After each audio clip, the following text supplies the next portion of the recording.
ఒక అమ్మాయి 2 గంటల నుండి బయటే ఉంది. లోపలికి రానివ్వము అని ఎంత చెప్పినా వినట్లేదు. కావాలంటే ఇది తీసుకుని రానివ్వండి అని ఈ గోల్డ్ చైన్ తీసి ఇచ్చింది సార్.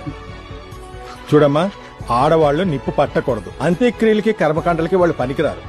పనికిరారా? పేగు పంచి ప్రాణం పోయగలిగిన వాళ్ళం చితి ముట్టించి మోక్షం ఇప్పించలేమా? అయినా కర్మ చేయాలంటే గుండు గుట్టించుకోవాలి. అవుతుందా నీ వల్ల?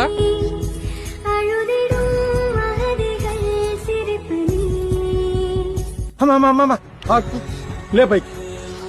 ఆ వ్యక్తి మీ నాన్న,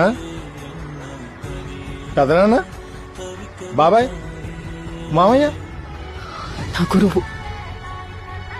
ఎందుకు సార్ రానిచ్చారు? అరిష్టం కదా ఆమెకి మనకి. విద్య నేర్పేవాడి మీద కామెంట్లు జోకులు వేసే ఈ రోజుల్లో గురువు కోసం గుండు కొట్టించుకోవడం కూర్చుందయ్యా.